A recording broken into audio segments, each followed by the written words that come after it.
कातु नहमदुहु व नसल्ली अला रसूलिहिल करीम अम्मा बाद फाऊज़ु बिल्लाहि मिनश शैतानिर रजीम बिस्मिल्लाहिर रहमानिर रहीम लक़द काना लकुम फी रसूलिल्लाहि उस्वतुन हसना व क़ाला नबी सल्लल्लाहु अलैहि वसल्लम बुइस्तु लिउताम्मिमा मकारिमाल अखलाक। অধ্যকার আর রহমান ছাত্র পাঠাগার কর্তৃক আয়োজিত আজকের এই প্রতিযোগিতামূলক অনুষ্ঠানের সম্মানিত সভাপতি, বিজ্ঞ বিচারক মণ্ডলী ও মঞ্চে উপবিষ্ট উম্মতের রাহবার, আমার শ্রেতা ওস্তাদবৃন্দ এবং আমার সামনে উপবিষ্ট বাংলার দূর দূরান্ত থেকে আগত এলেম পিপাসু ছাত্র ভাই এবং বন্ধুগণ, সকলের প্রতি আমার আন্তরিক মোবারকবাদ। সম্মানিত সুধী, আজ আমরা এমন এক যুগে এখানে একত্রিত হয়েছি যখন সমগ্র মুসলিম উম্মার উপর চলছে এক চরম দুর্যোগপূর্ণ বিভীষিকাময় অবস্থা। সারা বিশ্বের আকাশ বাতাসে ভেসে বেড়াচ্ছে মুসলমানদের আত্মচিৎকার। নব্য জাহিলাত বিশ্ব শান্তির মূল শিখরকে কেটে দিয়ে সারা বিশ্বকে পরিণত করেছে এক তরুলতাহীন বিশাল মরুভূমিতে। নব্য জাহিলাতের বিভিন্ন মতবাদের গোলক ধাঁধাই দুনিয়ার নির্যাতিত নিপীড়িত মজলুম জনতা এক ভয়ানক বিস্ফোরণ অগ্নিকুণ্ডের প্রান্ত সময় দণ্ডায়মান। সারা বিশ্বে চলমান এমন মারাত্মক পরিস্থিতিতে আদর্শ সমাজ গঠনের শ্রেয়াতুর ভূমিকা বিষয়টি আলোচনার জন্য নির্ধারিত করাই ব্যবস্থাপকদেরকে জানাই আন্তরিক মোবারকবাদ। সম্মানিত সুধী, প্রিয় নবী সাল্লাল্লাহু আলাইহি সাল্লাম পৃথিবীতে আবির্ভূত হওয়ার পূর্বে তদানীন্তন আরব সমাজের ধর্মীয়, সাংস্কৃতিক ও রাজনৈতিক অবস্থা ছিল অত্যন্ত শোচনীয়। মানবতা ছিল ধ্বংসর অতল গভীরে নিমজ্জিত, যার বর্ণনা দিতে গিয়ে আল্লাহ তাআলা পবিত্র কোরআনুল কারীমের মধ্যে ইরশাদ করেন, ওয়া কুনতুম আলা শাফা হুফরাতিম মিনান নার ফাআনকাযাকুম মিনহা। तुम्हारा हाल तो रहता है कि आग से भरी हो खंदोक है और उसके किनारे खड़े हो, जरा पाओ फिसला और शोलों में जा गिरे, लेकिन अल्लाह ने तुम्हें उस हालत से निकाल लिया। সেই অজ্ঞতার যুগে মানুষের ছিল না কোনো সামাজিক অধিকার। মানুষ ভুলে গিয়েছিল তাদের সৃষ্টির মহান উদ্দেশ্যকে। সামান্য ঘটনাকে কেন্দ্র করে বছরের পর বছর যাবৎ লেগে থাকতো যুদ্ধ বিদ্রোহ। নারী জাতি ছিল না সামান্যতম মর্যাদা। দাস দাসীদের উপর চলত চরম নির্মম নির্যাতন।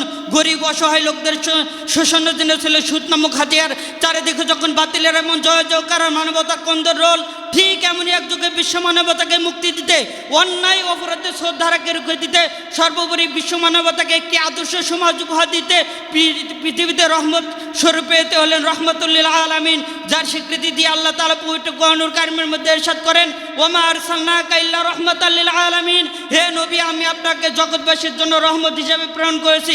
অন্যত্র রাসূল সাল্লাল্লাহু আলাইহি সাল্লামের আদর্শকে সর্বশ্রেষ্ঠ আদর্শ বলে আল্লাহ তাআলা ঘোষণা করেন, লাকাদ কানা লাকুম ফি রাসূলিল্লাহি উসওয়াতুন হাসানাহ।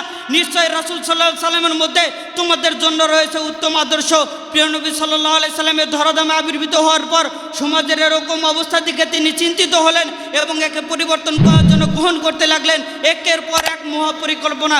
যেমন তিনি তার 14 বছর বয়সেই তার সমবয়সী যুবকদের সাথে নিয়ে হিলফুল ফুজুল নামক সামাজিক সংগঠন গড়ে তুললেন।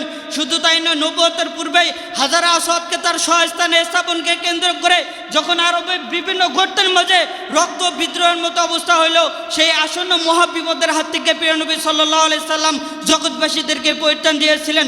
সম্মানিত সুধী, একটি আদর্শ সমাজ গড়ে তুলতে হলে সেখানে মানুষের জীবন এবং সম্পদের নিরাপত্তা বিধান অত্যন্ত জরুরি বিষয়। তাই মহানবী সাল্লাল্লাহু আলাইহি সাল্লাম যখন মদিনাতে হিজরত করলেন, করার পর সেখানে আদর্শ সমাজ গড়ে তোলার জন্য সচেষ্ট হন। তখন মানুষদেরকে শুনিয়ে দেন আল্লাহ তাআলার ঐশী বাণী, ইন্নামাল মুমিনুনা ইখওয়াতুন ফাসলিহু বাইনা আখাইকুম। নিশ্চয় মুমিনরা পরস্পর ভাই ভাই, কাজেই তোমরা তোমাদের ভাইদের মধ্যে আপোষ মীমাংসা করে দাও। অন্যত্র তিনি নিজের থেকে ঘোষণা করেন, আল মুসলিম ওয়া আখুল মুসলিম। একজন মুসলমান অপর মুসলমান ভাই ভাই। তাই একজন মুসলমানের জন্য অপর মুসলমানের কে সম্পূর্ণরূপে কষ্ট দিয়ে হারাম করে ঘোষণা করেন, লিল মুসলিম আলাল মুসলিম হারামুন দামু ওয়া মালু ওয়া ইরজুহু। একজন মুসলমানের জন্য অপর মুসলমানের রক্ত, সম্পদ, ইজ্জত সম্মানে হস্তক্ষেপ করা সম্পূর্ণরূপে হারাম। অন্যত্র হুঁশিয়ার করে ঘোষণা করেন, মান হামালা আলাইনা সিলাহি ফালাইসা মিন্না। যে আমার উম্মতের মধ্যে থেকে কারো উপর অন্যায়ভাবে অস্ত্র প্রয়োগ করলো, সে আমার উম্মতের অন্তর্ভুক্ত নয়। সম্মানিত সুধী, নারী জাতির অধিকারকে তিনি সুপ্রতিষ্ঠিত করে ঘোষণা করেন, লিন্নিসা আলাইকুম হাক্কুন ফাআতু হাক্কাহা। নিশ্চয় নারীদের তোমাদের উপর যথাযথ নারীদের কিছু হক রয়েছে, তাই তোমরা নারীদের হককে যথাযথভাবে আদায় করে দাও। এবং মানুষদেরকে শুনিয়ে দেন আল্লাহ তাআলার সেই বাণী, হুন্না লিবাসুল লাকুম ওয়া আনতুম লিবাসুল লাহুন্না। তোমাদের স্ত্রীরা তোমাদের পোশাক স্বরূপ এবং তোমরা তাদের জন্য পোশাক স্বরূপ। এমনইভাবে একটি আদর্শ সমাজ গঠনের জন্য যা যা প্রয়োজন নবীজি সাল্লাল্লাহু আলাইহি সাল্লাম তার সবগুলোকে আঞ্জাম দিয়েছেন যথাযথভাবে।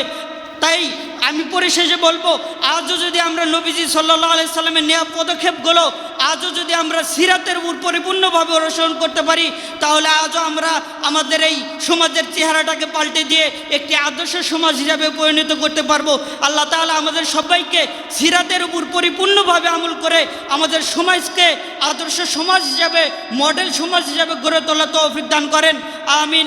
নাসরুম মিনাল্লাহি ওয়া ফাতহুন করিব ওয়া বাশশিরিল মুমিনিন। আসসালামু আলাইকুম ওয়া রাহমাতুল্লাহি ওয়া বারাকাতুহু।